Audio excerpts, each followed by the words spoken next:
Muy buenas noches. Bienvenidos a un nuevo programa de La Letra Colorada. Un programa orientado a estudiar las opciones, las oportunidades, a estudiar el detalle, la letra colorada de lo que sucede en el mundo y en el país para sacar adelante y el desarrollo económico de los empresarios y de los emprendimientos. Esta noche trataremos temas de gran importancia de la tecnología agrícola, así como también del sistema eléctrico que tanto requiere una nación. Queremos indagar aquí el detalle de la coyuntura empresarial, esa información que le va a permitir tomar mejores decisiones y empaparse más de eso que compete para un negocio o para un emprendimiento. Y con esto vamos a leer las novedades del entorno noticioso.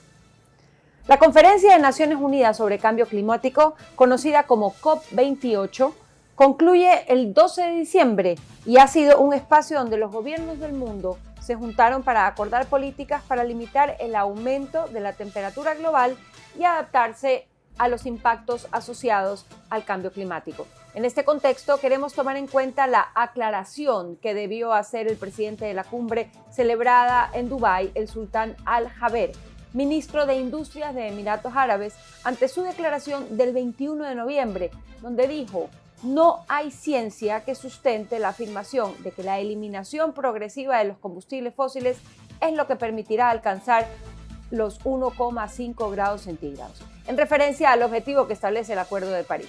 En esa misma charla y ante las preguntas de Mary Robinson, ex enviada especial de la ONU para el Cambio Climático, el presidente de la COP28 añadió: por favor, ayúdenme, muéstrenme la hoja de ruta para una eliminación gradual de los combustibles fósiles que permitirá un desarrollo socioeconómico sostenible, a menos que quieran llevar el mundo de nuevo a las cavernas. En una conferencia de prensa celebrada este lunes, Al Jaber ha resaltado que siente un gran respeto por la ciencia y sobre su postura, dicha el 21 de noviembre, ha señalado: la disminución progresiva y la eliminación progresiva de los combustibles fósiles es inevitable y de hecho es esencial. Algo muy parecido también afirmaba el presidente de la COP28 en la misma charla, difundida el domingo por el diario británico The Guardian. Esa conversación entre Al Jaber y Robinson destilaba tensión.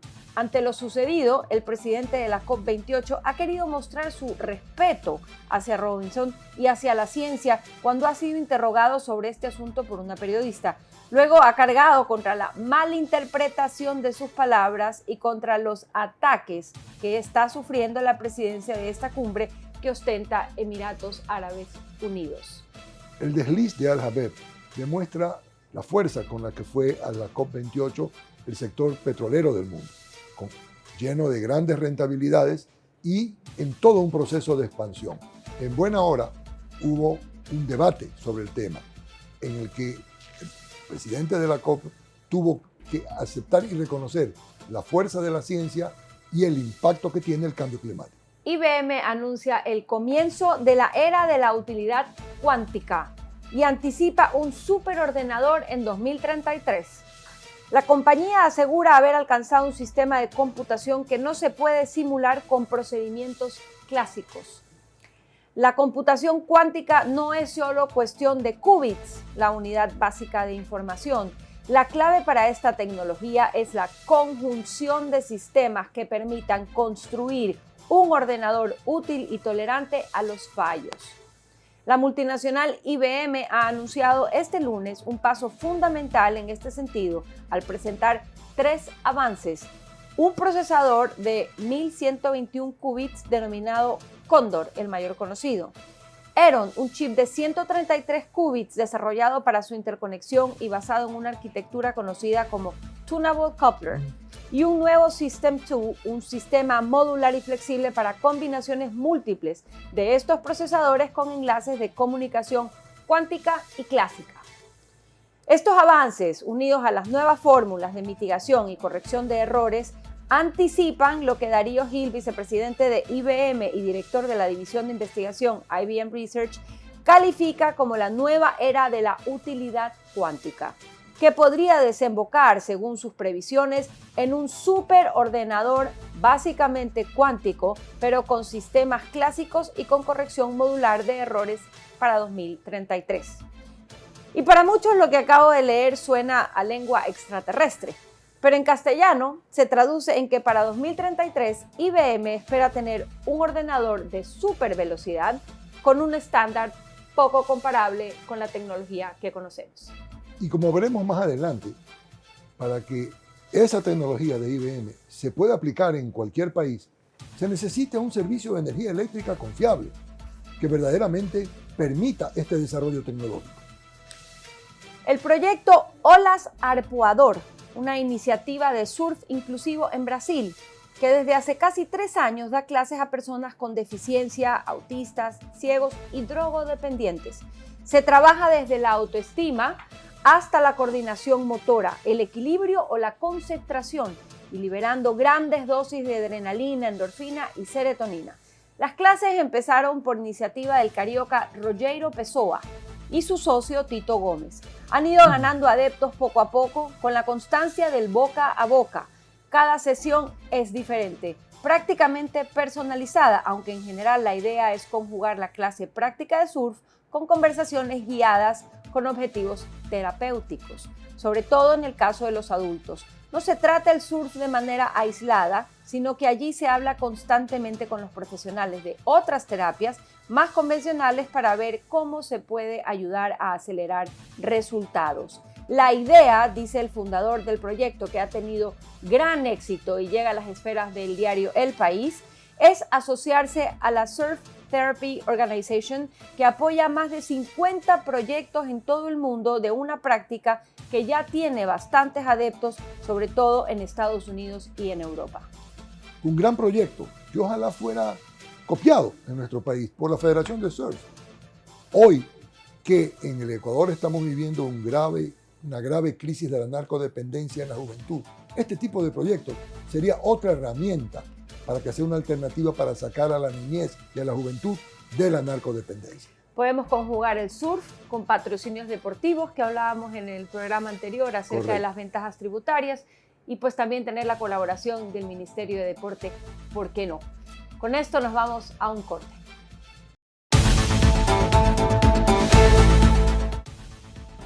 Todo lo que puedes ver en Tendencias es entretenimiento, música, tecnología,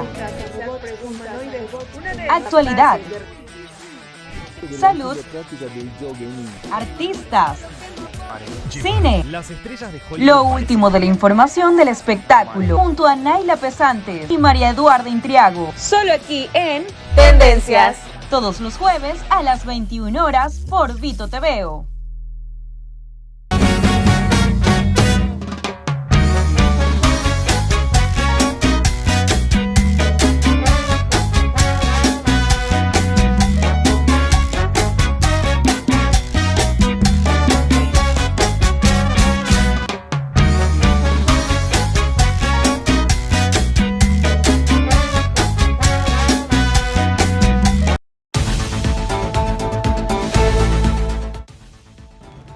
Estamos de regreso con La Letra Colorada.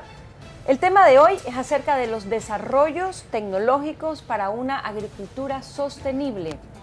Para esto, nuestro primer invitado es el ingeniero Clever Sigüenza. Él es presidente de la Cámara de Agricultura de la Segunda Zona y además de esto es un importante empresario agrícola.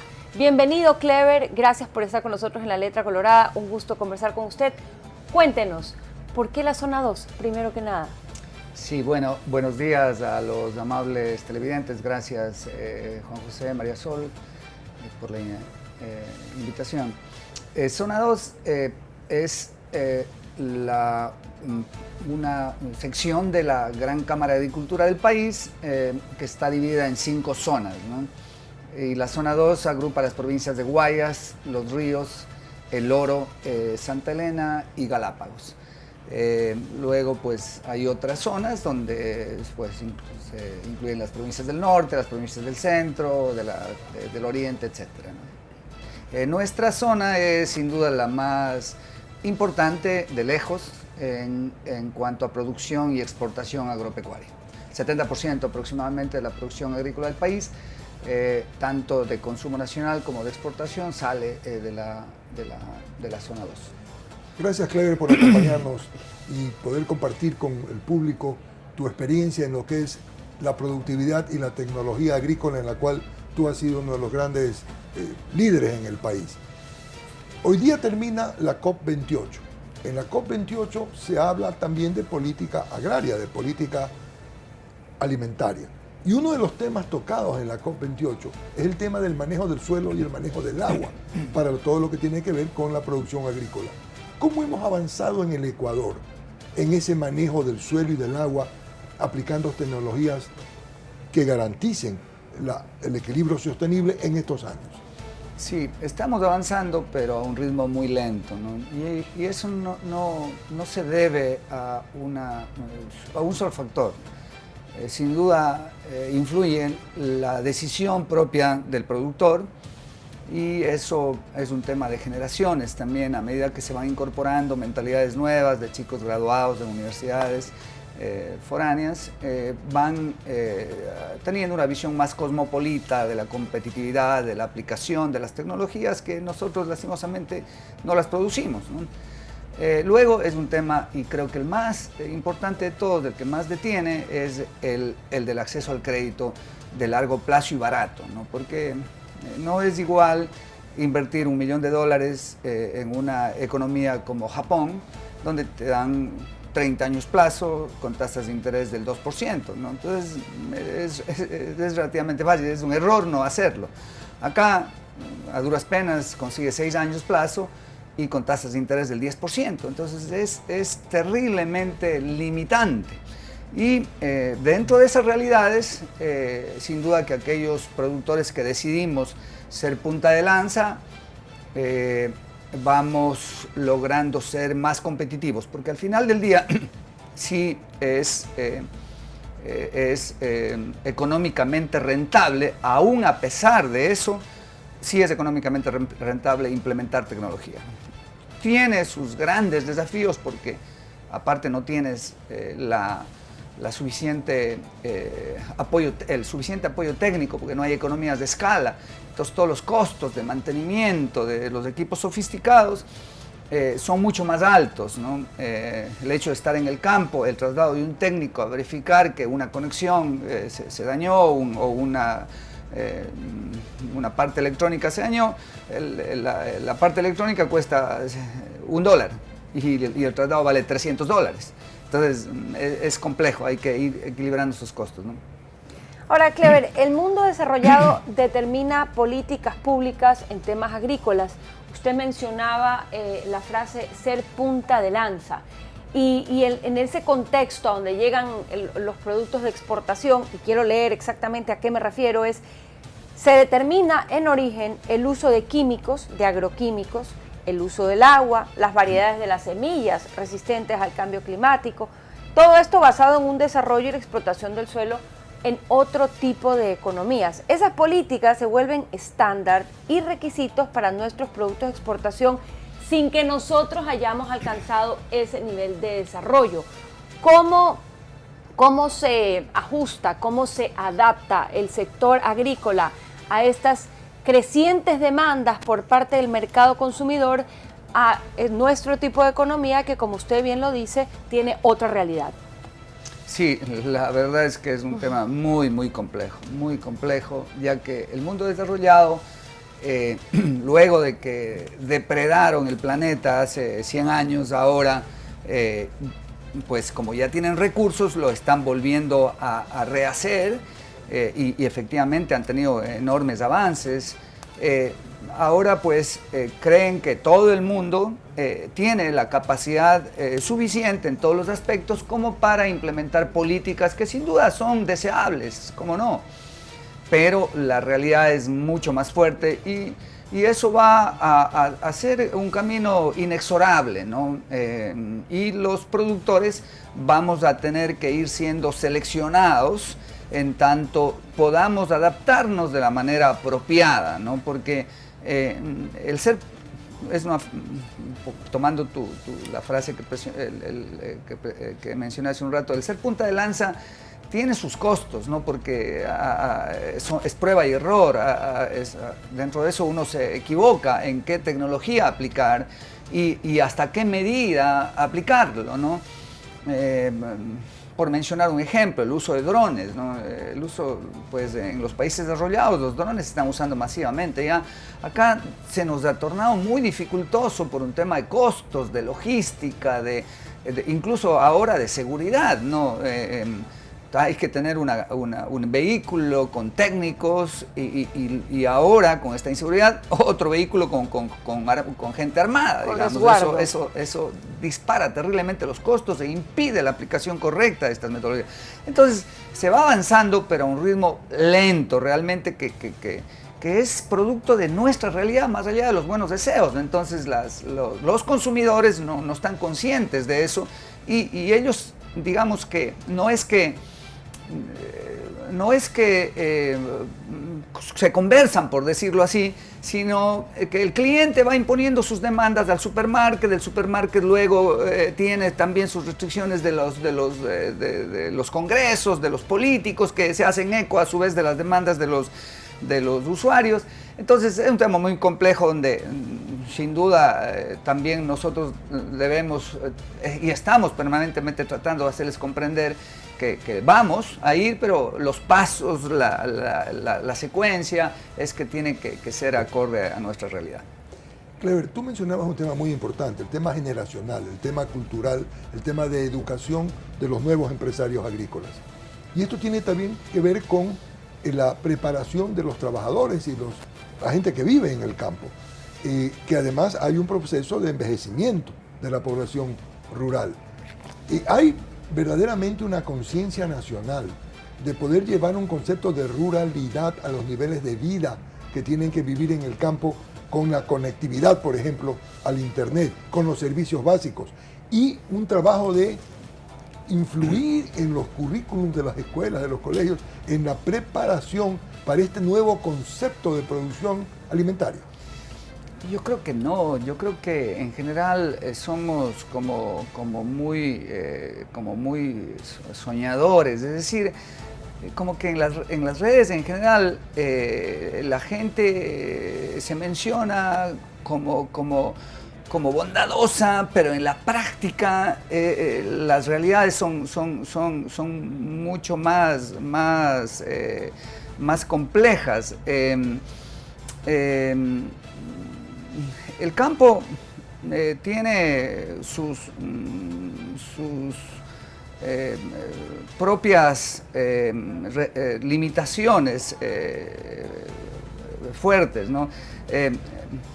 Educación. ¿Cómo logras trasladar una educación de calidad si no tienes, por ejemplo, un internet apropiado? Pero vos ves en los medios públicos que sale un erudito y le dice al Estado que tiene que cobrarle ahora por la renovación de las concesiones, a propósito estamos en este edificio, les tiene que cobrar no 3.000 que se cobró hace un tiempo, sino 10.000, dice él. De una forma, pero yo digo que absurda, ¿no? Porque la concesión del espectro debe ser gratis, pidiendo que las operadoras tengan alcance de cobertura nacional, incluso en el campo, ¿no? Entonces, el momento que le sacas recursos, lo que estás es restringiendo tecnología, y eso repercute directamente en el nivel educativo de los pobladores. O sea, cuán útil es mucho más necesario el internet para la gente del campo que para la gente de la ciudad, porque a través del internet es que se acercan a la ciudad, y sin embargo no tienen internet. Porque producto de una política pública equivocada de sacarle recursos disque a la multinacional, cuando no, los recursos salen de aquí mismo, digamos, de los propios pobladores. Entonces es un absurdo total, debería ser gratuito y difundido a nivel nacional. Y luego, en políticas educativas, cuando se preocupan de temas, digamos, que ya están totalmente caducos dentro de la malla curricular, cuando deberían, pues, incidir en otro tipo de valores, incluso por el lado de valores, cuanto por el lado de educación técnica, ¿no? Clever, usted hablaba de economías de escala. Las economías de escala representan ventajas importantísimas en el aprendizaje empresarial. En esa línea de ideas existe una dicotomía entre la preferencia del orgánico por parte del consumidor y las grandes economías de escala que surgen de los sembríos tradicionales. ¿Cómo logramos un matrimonio adecuado que permita alimentar a la creciente población mundial y que a su vez nos permita manejar los costos de producción, que son una variable bastante importante en los temas de orgánico? Sí, yo creo que el orgánico incluso presenta más desafíos que el convencional, y ahí me parece que todos aquellos productores que entramos a esa área debemos andar con mucho cuidado, ¿no? Porque la prueba y error es más compleja y no necesariamente el mercado redime apropiadamente el costo, ¿no? Entonces, a mí me parece que hay que tener bien claro el nivel de riesgo que implica, pero sin duda hay nichos de mercado crecientes en el orgánico y también hay que ir hacia allá. Y de hecho estamos yendo hacia allá, ¿no? Ahora, en orgánico influye mucho el tema de las propias cualidades de clima, principalmente de clima, ¿no? Porque climas secos son mucho más apropiados para cultivos orgánicos, porque hay menos plagas, se puede, siempre y cuando puedas implementar el riego, digamos, ¿no? Traído de otro caso del Perú, ¿no? Está viendo que el Perú actualmente, sobre todo en la zona norte, es brutal, ha crecido, actualmente están cerca de los 8.000 millones de dólares de exportaciones de frutas. Entonces, es impresionante, ¿no? Y bueno, dentro de eso hay un alto porcentaje también de cultivos orgánicos, ¿no? Sí, es parte de los retos y es todo un desafío en general, ¿no? Hay muchos productores de la zona de la península que es apropiada para el cultivo orgánico. Nuestras zonas, las más apropiadas sin duda son el sur, más seco, y el para cultivos orgánicos, porque en zonas más lluvias es más complicado, ¿no? Por los hongos, etc. Y hay muchos productores que han tenido dificultades, otros que están siendo exitosos, y es un asunto de prueba y error. Clever, en tu exitosa carrera y como vida empresarial de agricultor con éxito, ¿cuál es tu recomendación a tus colegas, al país, al campesino? ¿Cuál es la letra colorada por la que tienen que ver, que tienen que buscar, para que en este entorno complicado que tú nos has aclarado muy bien, puedan encontrar oportunidades? Sí, interesante. O sea, yo creo que esta frase que mencionas de letra colorada me parece muy apropiada. Muchas veces nos fijamos en una cantidad de cosas y no implementamos lo esencial, ¿no? Hay cosas básicas como, por ejemplo, usar semillas certificadas, ¿no? Eso ya no hay para qué equivocarse. No hay pierde, como se dice en la calle. No la pierde. Semilla certificada. Tiene que ser semilla certificada y semilla de buena calidad. Entonces, a veces divagamos en buscar algo más barato y no hace sentido, ¿no? Luego, con la implementación de tecnología, sí, ahí hay que tener cuidado, ¿no? Porque no necesariamente lo chino es malo, ¿no? Y no necesariamente lo alemán es la perfección, digamos. Ahí hay que ir probando porque hay mucha tecnología china buena, claro, que ya, pero hay otra que no. Entonces, todo también es prueba y error. Yo acabo de implementar unos sistemas sofisticados de riego que los compraron los Estados Unidos porque requieren una mucha mayor confiabilidad, motores eléctricos con sensores, etcétera, de humedad, pero cuestan el triple que lo que podrías. Entonces eso se paga en el largo plazo y hay que contar con el adecuado financiamiento, ¿no? Pero sin duda que es importante. Pero también, por ejemplo, usamos muchísimos motores chinos de excelente calidad que son bastante útiles. Entonces, bueno, volviendo a lo esencial que me preguntabas, y después existen otros temas básicos que son que guardemos hay que guardar de las vacas gordas para las vacas flacas, ¿no? Todos los cultivos tienen años excelentes. Por el caso del cacao, por ejemplo, ahorita, incluso arroz, incluso maíz, hemos tenido, luego de los cuellos de botella de la pandemia, se ha generado un renacer, si se quiere, de la demanda de muchísimos productos. O por el contrario, hubo producto de los cuellos de botella, cayó mucho la oferta, entonces está este equilibrio entre oferta y demanda está desfasado y hay buenos precios, ¿no? Pero no van a estar toda la vida, ¿no? Entonces hay que guardar de estas épocas de precios altos para luego los precios bajos, como es el caso del camarón actualmente, ¿no? El camarón tuvo años de precios espectaculares y hoy llevamos ya 2, 3 años de trabajar casi a pérdida, ¿no? Y entonces eso también es fundamental, ¿no? Tener un poco de precaución con el uso de los recursos para tenerlos para las épocas flacas. Yo sé que esta era la última pregunta de este segmento, pero no me puedo quedar con una pregunta que tengo, Clever. Me van a disculpar los oyentes y ustedes dos, voy a abusar de la confianza. La información que tengo es que los transgénicos están prohibidos por la Constitución del Ecuador. ¿Esto es cierto, no es cierto y cómo impacta? Es cierto de manera parcial, como que las cosas están... Es una verdad media, sí, como está... de lo que también yo lo entiendo, ¿no? Por ejemplo, no existe semilla de maíz que no sea transgénica, digamos. ¿Por qué? Porque en la semilla de maíz actual, en toda, está implementada un gen del Bacillus thuringiensis, que es el que evita que los insectos dañen las plantaciones, y esto es una cosa que no constituye una modificación genética de un poco más y la gente lo ve como algo extraterrestre. Le llaman edición genética. Ajá. Exacto, entonces, exacto, ¿no? Y creo que en ese sentido también tenemos que evolucionar un poco y entender que en general, con excepciones, por supuesto, la tecnología, el desarrollo genético, etcétera, va para bien, ¿no? Muy bien, le agradecemos muchísimo, Clever, por estar con nosotros, esta enriquecedora conversación. Gracias a nuestra audiencia y con esto nos vamos a un corte. Muchísimas gracias. Muchas gracias, Clever.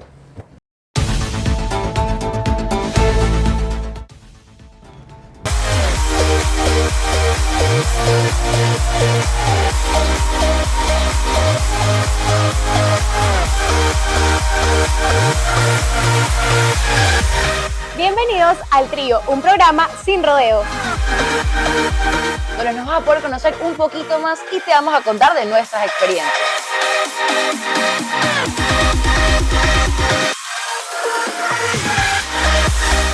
Un programa lleno de risas, sin tabúes y donde te las cantamos tal como son, solo aquí en el Trío.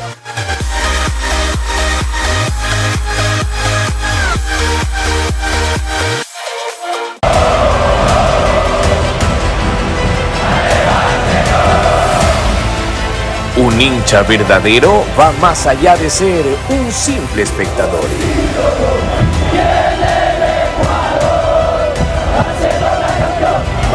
Un hincha es aquel que suda la camiseta en cada partido.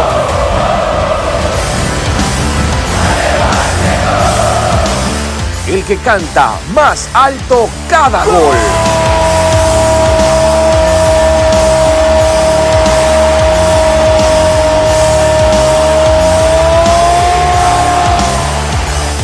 Que acompaña incondicionalmente a su equipo a cada paso del camino.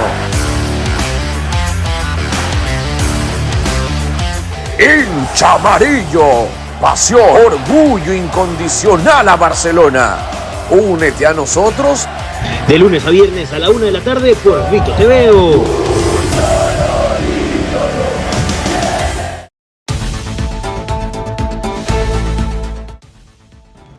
Estamos de regreso con la letra colorada y en este segmento tenemos la participación de Mauro Intriago Legarda. Él es consultor en gestión y eficiencia energética y ex viceministro de electricidad. Con él vamos a conversar acerca del manejo de tecnología y previsión de garantía del servicio eléctrico, el impacto de las fallas que estamos sufriendo actualmente y quién mejor que nuestro invitado con toda su trayectoria y su conocimiento para dar luces en un contexto de apagones. Bienvenido, Mauro. Qué gusto que esté con nosotros aquí en La Letra Colorada. Está usted en su casa. Para mí un placer estar con ustedes, a las órdenes para hablar de todo lo que se pueda tocar y lo que no se pueda tocar también. Gracias, Mauro. Gracias por acompañarnos esta noche y ver la letra colorada de la situación eléctrica. Yo quisiera empezar con una pregunta muy general. Cuando hablamos de electricidad, pensamos en la cocina eléctrica, en el foco, en el árbol de Navidad, pero como que nos quedamos cortos en ver la enorme importancia que significa tener toda una estructura de servicio eléctrico que soporta el desarrollo económico y social de un país. Eso me parecería a mí que es un problema importante cultural en el país. Bueno, la electricidad es indispensable porque, como alguna vez lo dijimos, sin electricidad no hay luz para el semáforo, no hay seguridad, no hay producción, no hay actividad no solo industrial, sino no hay actividad residencial. Entonces, creo que esa importancia de la electricidad se aprecia cuando falta, como ahora, y se aprecia también en el sentido de que el gobierno, el Estado, no tiene una infraestructura que ha valorado esto, porque de hecho no hay un ministro de electricidad que sea representante del sector eléctrico ante el presidente, porque existe un ministro de energía que maneja tres grandes monstruos que son petróleo, minería y electricidad. Es decir, cuando hay un problema eléctrico, un gabinete presidencial de todos los años tiene que hablar con el ministro de Petróleo, que tiene que llamar al que sabe de electricidad, lo cual es absurdo desde el punto de vista que tú hablas sobre la importancia de la electricidad. ¿Qué mejoras, Mauro, se pueden hacer en ese contexto al marco regulatorio ecuatoriano para fomentar el desarrollo de energías alternativas y la participación específicamente del sector privado? El 26 de octubre del año 2021, el expresidente Guillermo Lasso emitió un decreto ejecutivo, número 238, en el cual solicitaba a los entes regulatorios y las autoridades una serie de medidas para mejorar la participación del sector privado en energías renovables. Qué casualidad que el 26 de octubre del 23, a los 2 años, se anuncian los apagones. Lo grave es que no se cumplió un decreto presidencial. Si se hubiese cumplido, hubiera habido una buena participación. No se hubiera evitado los apagones, pero hubiera habido una buena participación. Entonces, los problemas de racionamiento se basan en el hecho de un incumplimiento de un decreto presidencial que pedía estas regulaciones que tú mencionas. Acaba de salir hace menos de un mes una de las regulaciones que permite que el sector privado instale no 1, sino 2 megavatios de energía fotovoltaica. No sé por qué tiene que haber un tope. Y algunas facilidades más, como que el hecho de que puedas utilizar instalaciones remotas lejos de tu instalación, de tu industria, de tu casa, para poder cruzar la energía que produce en un sitio con la que lo consumes. En ese sentido, muchos he escuchado de que en su momento el gobierno del expresidente Lasso y el actual gobierno del presidente Noboa se han reunido con los gremios para la generación por parte del sector privado de algo que es una competencia pública, porque la norma así lo determina. Sin embargo, hay un gran obstáculo, y es la conectividad de las plantas privadas a la gran red. ¿Nos puedes contar un poquito sobre eso? Bueno, dicho por la Cámara de Industrias, de las 1000 industrias, solo 45 aproximadamente estarían en posibilidad de producir. Comenzando, ¿por qué motivo? Si vas a producir con diésel, que es lo inmediato, porque muchos de ellos tienen grupos generadores a diésel, va a ser caro. Entonces, ¿hasta dónde vas a poder producir? 1, 2, 3, 4 horas. Y además va a ser difícil cuantificar.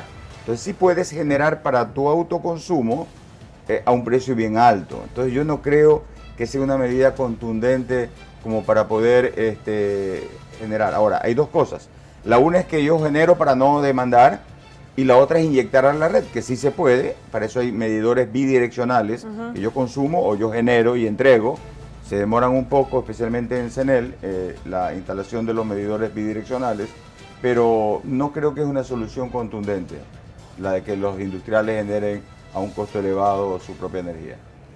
En primera instancia, el manejo de la energía eléctrica hoy en nuestro país no es un problema de inventar el agua tibia. Es un problema, me parece, y tú por favor me podrás corregir, de aplicar y de gestión de todo lo que tiene que ver y de renovación y de cambios de los sistemas regulatorios para que pueda verdaderamente entenderse la necesidad de generar electricidad para sacar adelante el país y ver la electricidad o la generación de energía como un negocio también. Bueno, comencemos por el principio. Tenemos una ley que se llama LOSPE, Ley Orgánica del Servicio Público de Energía Eléctrica, que es estatista, que dice que solamente, como es estratégico, solamente el Estado la puede hacer, y en casos excepcionales, que nadie sabe qué es excepcional, creo que esto sería una excepcionalidad, el privado puede participar. Entonces, comenzando por ahí, es difícil que exista la inversión privada porque siempre va a haber temor de la burocracia en caer en una ilegalidad. Después de eso, tenemos que la ley va, y creo que tiene que ser modificada porque ya tocamos fondo y no queda más que mejorarla para que exista la inversión privada.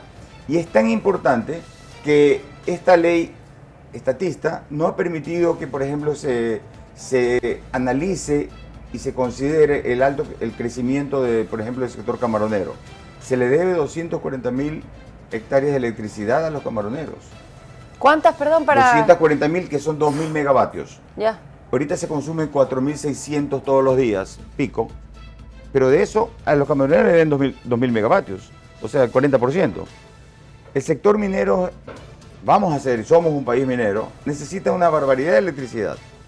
Y no estamos conscientes de que gracias a Dios, el crecimiento es enorme en la demanda, no solo residencial, no solamente la poblacional, lo vegetativo, sino también, gracias a Dios, la agroindustria, la minería ha crecido monstruosamente. Y el sector petrolero debió haber crecido, pero entre otros problemas no puede crecer porque no hay electricidad. Hay mecheros que gastan gas y no lo consumen, pero no hay electricidad. Entonces, realmente estamos en una situación en que si el país necesita desarrollarse, necesita fortalecer el sistema eléctrico. Porque no puede ser posible. Vamos de la mano del PIB. El consumo en megavatios va de la mano del PIB. No puede ser de otra manera, porque si tú ves, si alguien crece es porque está generando trabajo. En este programa siempre estamos buscando el detalle, por eso la letra colorada. Si usted fuese a la comisión legislativa que trata la mejora de la LOSPE, si es que la tomé bien el apunte, ¿qué mejoras concretas diera usted a hacer a esa ley para que el sector eléctrico pueda crecer como debe crecer para proveer la demanda? Bueno, liberar, y no puede ser de otra manera, liberar la participación del privado para que invierta y arriesgue. Porque aclaremos una cosa, que eso sí está en letra colorada, pero bien marcada y mayúscula. Las alianzas públicas privadas, en la cual se juntan dos socios, el público con el privado, es un matrimonio inaplicable, porque el público no arriesga nada y el privado, y maneja todo, y el privado arriesga su patrimonio. Entonces eso es muy difícil que exista, hay muy contadas concesiones especiales, pero nadie del sector privado va a arriesgar para que otro agente del sector público trabe las cosas, porque no tiene interés, no arriesga nada. Entonces, vamos a la LOSPE. Promover la inversión privada sin tope, ojalá en renovables como fotovoltaica, como eólica, que también tenemos, y cualquier otra, geotermia. Todos los países tienen geotermia, nosotros no. O sea, estadísticamente no puede ser que se hayan saltado a Ecuador, pues. Entonces sí hay que invertir, pero son 365 días al año que se genera electricidad, ¿no es cierto? Entonces, en la LOSPE también hay que considerar que se debe promover lo que ya está hecho en el decreto ejecutivo del expresidente Lasso, la generación distribuida. En Santa Elena... Generación distribuida. Sí. ¿Qué es? En Santa Elena llega la energía que viene del Paute o de Coca-Cola. El 50% viene de allá. Llega con altísimas pérdidas. Si contabilizamos las pérdidas, es plata. Y además bajo voltaje. Hay una finca de 400 hectáreas que le llegan 11 kb en vez de 13.8 kb. Se queman los motores. Entonces, ¿cuál es el concepto de generación distribuida? Generar en la cola donde hay la demanda, para que no viaje y haya pérdidas en el camino y mejore el voltaje, ¿no? Y evite la cargabilidad del sistema y una serie de cosas técnicas también. ¿Qué es cargabilidad del sistema? O sea, que poder aliviar las líneas. Ya. Aliviar las líneas. Como decir una saturación. Así es, la saturación. Entonces, la generación distribuida quiso ser castigada con el pago de peaje. Peaje de Coca-Cola hasta Santa Elena, tienes que pagar por el peaje. Al revés. Para que el público tenga claro, el concepto de peaje es en la línea de transmisión. Claro, no es el peaje de tránsito, sí. Claro, es el peaje eléctrico, y convencimos a la autoridad desde ese entonces, hace 2 años, de que al contrario del peaje eléctrico debe ser bonificado, o por lo menos quitar el peaje, porque estoy mejorando todos estos beneficios que mencioné. Entonces, la generación distribuida es una gran ayuda al sistema eléctrico, primero porque no vas a invertir y no tienes plata. El Estado no tiene plata, por eso hace 2 años salió el decreto ejecutivo para promover la inversión privada.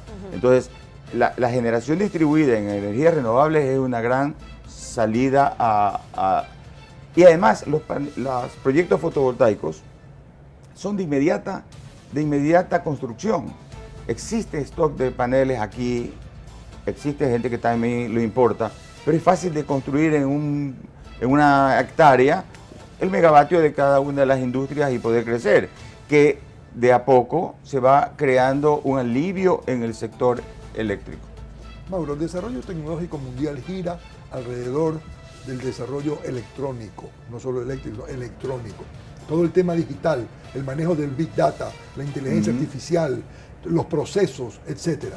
¿Cómo puedes tener un desarrollo digital y ponerte al día con los cambios tecnológicos mundiales que son parte de la competitividad de un país si no tienes un sistema eléctrico que funcione?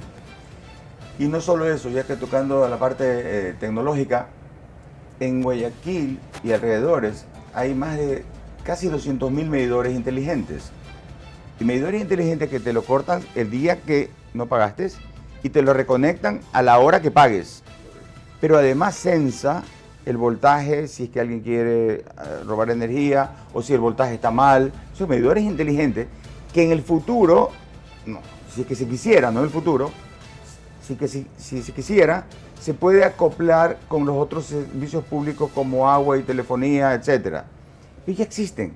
Y no solamente es cuestión de comprar el aparatito, ¿no? Amazon, ¿no? Medidores de infraestructura avanzada, AMI. Ya existen. Existen en Vía La Costa, en Puerto Azul, en alguna parte de Urdesa. Hay un software atrás. La conectividad es importante. Pero ¿por qué no siguió funcionando? Porque hay mucha gente que no le interesa que funcione. Ese medidor evita costos de corte, reconexión, fiscalización, mano de obras, cuadrillas y una serie de trabajos que ya no son, desde hace 10 años, ya no son indispensables. Y va a mejorar el servicio eléctrico. Es decir, estos medidores permitirían una limpieza en la gestión de la entrega. Optimización de la gestión, por supuesto. Pagas a las 3 de la mañana y se conecta solito. Optimización que significa mayores recursos para el sector eléctrico. Porque hay un ahorro enorme. Porque hay un ahorro enorme. Enorme. Y todos hemos sufrido el hecho de que en algún momento nos cortan la luz y tenemos que llamar a que vayan lo más pronto posible y nos cuesta esa reconexión. Claro, solo que también cuesta plazas de empleo, ¿no? La eliminación de plazas de empleo. Eso lo tenemos clarísimo, que siempre la tecnología en muchos sectores representa una amenaza a las plazas de empleo como se conocen. Por eso siempre hay que evolucionar. Adapt or die. Pero ahí está la letra colorada, como se conocen. ¿Cómo se conocen? Es decir, ese empleo tiene que adaptarse a las nuevas tecnologías. Correcto. Y encontrar una función dentro de ese nuevo mundo, el nuevo mundo que es inevitable. Vemos el mapa mundial. Y cuando vemos el mapa mundial de una noche tomada satelital, y vemos un agujero negro o donde no hay energía eléctrica. Corea del Norte. Corea del Norte. Corea del Norte. Entonces hay una, clarísimo, no hay energía eléctrica, no hay energía eléctrica, no hay democracia, no hay tecnología, no hay PIB, no hay nada. ¿Qué opinas de eso? Bueno, está clarísimo que el desarrollo de los megavatios va asociado con el PIB de cada país, ¿no? El petróleo llega como dueño a la COP28. Digo llega como dueño porque llega como dueño del mundo, porque el consumo de combustibles fósiles está en un pico histórico, en un contexto internacional de desarrollo de economías verdes y de energías limpias. ¿Cómo cotejar y cómo actuar frente a estas dos realidades que en principio son excluyentes, pero que realmente no lo son? Bueno, felizmente Ecuador tiene una matriz eléctrica limpia. Teóricamente el 85% es hidroeléctrica, ahora hemos bajado a 60%, porque sí tiene que haber una base fija térmica de 24 horas inamovible. Sin embargo, antes del petróleo hay soluciones más limpias, como por ejemplo el gas natural. Se lo ha querido importar, lo cual es caro, pero existe el potencial, igual que la geotermia, el potencial de gas natural que tiene que desarrollarse porque en todos los países hay, acá no lo hemos podido aprovechar. Entonces el gas natural es un gas de alguna manera que existe y que hay que aprovecharlo y que puede desplazar un poco el consumo del petróleo, del cual vamos a depender todavía. Vamos a depender y según, digamos, el contexto internacional de las noticias, vamos a seguir dependiendo por un largo tiempo. Estábamos analizando en el programa anterior el crecimiento de las petroleras en Venezuela. Venezuela actualmente, digamos, con una cojera en producción, tiene una ratio de 800.000 barriles diarios, quieren subir a 1.200.000, pero en sus buenas épocas tuvo 3 millones de barriles diarios. Hoy por hoy vemos en las noticias la pelea de Venezuela con este territorio de Guyana, precisamente porque hay un potencial de explotación petrolera frente a esa costa. Entonces lo que vemos es que el tema del petróleo, los intereses de petróleo siguen moviendo al mundo. Si yo estuviera en el negocio del petróleo, promoviera el petróleo. Claro. Está clarísimo. Clarísimo. El enriquecimiento de la industria petrolera ha sido enorme en estos años y lo van a seguir promoviendo porque ahí están los recursos. Pero si nos ponemos a pensar, la tecnología ha avanzado muchísimo. El tema de inteligencia artificial nos obliga a repensar las cosas. Ya no puede ser que dependamos de quemar petróleo para mover algo. De hecho, incluso hasta el agua, cuando necesitamos agua en movimiento para generar una hélice que dentro de un imán genera electricidad. Pero ya hay equipos que comprimiendo agua en un contenedor generan la misma velocidad y la misma energía cinética para poder electricidad. ¿Tú crees que eso va a ser fácil desarrollar? No, porque hay muchos intereses en otras tecnologías, pero ya existe y le llaman electricidad digital, porque la tecnología nos lleva a eso.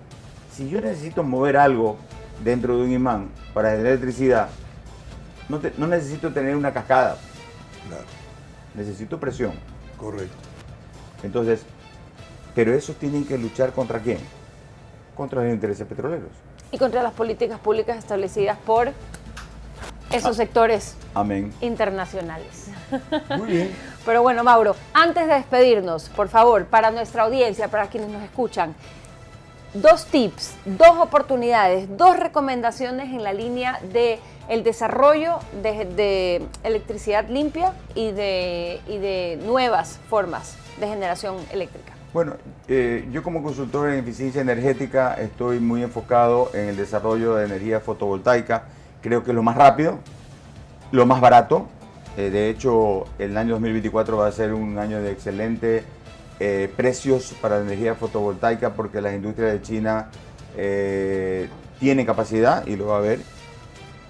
Desgraciadamente para el negocio, la energía eléctrica en Ecuador es barata, excepto en el sector residencial, que tiene una curva exponencial y es la más cara del mundo. Pero para la industria, para el comercio, para las grandes residencias, la energía fotovoltaica es una muy buena oportunidad para bajar ese consumo y además tener energía verde, ¿no? Hay muchas multinacionales que quieren poner estos parques solares no solamente por el ahorro, sino también por valorar y certificar el desplazamiento de toneladas de carbono, ¿no? De hecho, igual que los dólares, muchas compañías sustentables cuantifican el ahorro de toneladas de carbono que estás desplazando cuando usas energía limpia.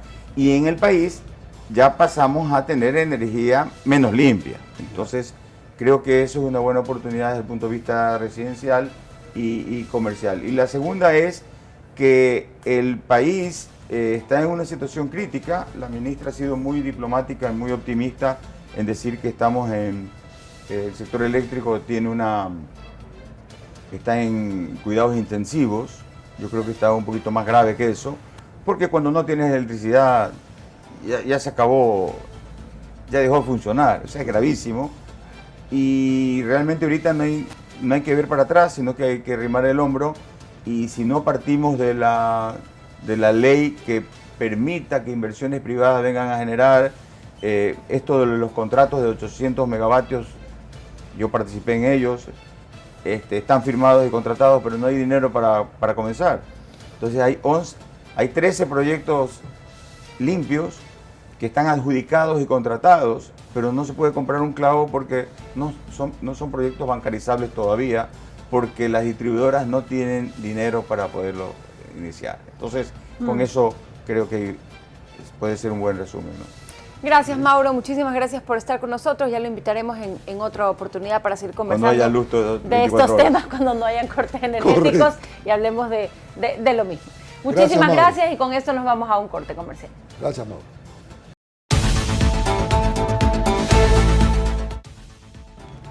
Nuevas metas, nuevos retos. Vamos juntos con nuestra mejor versión. Cambia el no puedo por el sí.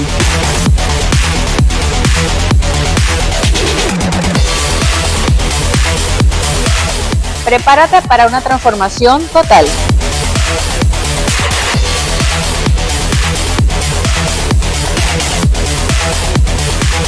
Yo soy Andreina Díaz y conmigo mejorarás tu estilo de vida.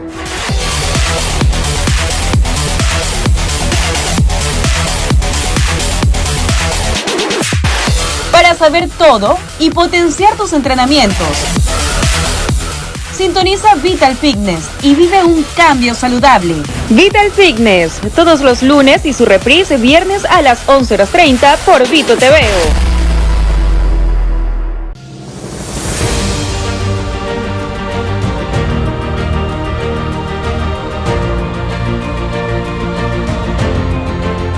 Atención empresarios y emprendedores de Ecuador. Llegó a la pantalla y a las redes sociales el programa que te inspira a lograr tus sueños en el mundo de los negocios. Última Hora Emprende, más impactante que nunca.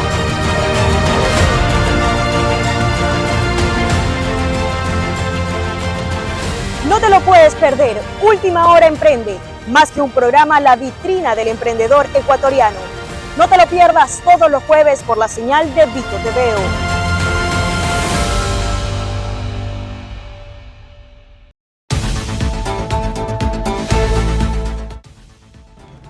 Estamos de regreso con La Letra Colorada en nuestro último segmento, y queremos recordarles que nos sigan en redes sociales, @La Letra Colorada en Instagram, en TikTok y también en nuestro canal de YouTube, @La Letra Colorada. Vamos ahora a contarles pues nuestras conclusiones del día de hoy. Gracias, María Sol. En la primera entrevista de hoy con Clever Sigüenza, él nos transmite un mensaje claro, que el desarrollo de la tecnología agrícola es un tema de cambio generacional, de los nuevos empresarios agrícolas que se convierten en puntas de lanza de esa transformación tecnológica que requiere la agricultura en todo el mundo, pero que también es un problema cultural en el que todo el sistema que comprende la agricultura, la ruralidad, tiene que involucrarse en un proceso de educación, y esto tiene que ver con políticas públicas que vayan preparando a el trabajador agrícola para que tenga un nivel de vida y un nivel de preparación que permita tener una agricultura sostenible, una agricultura exportable con inocuidad, que se someta a las mayores exigencias de los mercados mundiales y de los consumidores nacionales.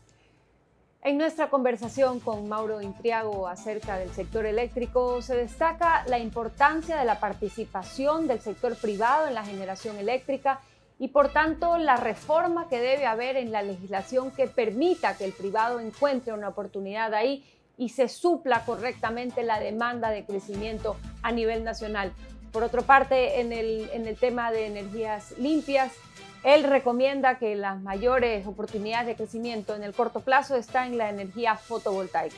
Y con eso, pues, esperamos que este programa le haya servido para una reflexión productiva, para tener mejores detalles, más información para usted y para su negocio. Muy buenas noches y gracias por sintonizarnos. Muy buenas noches.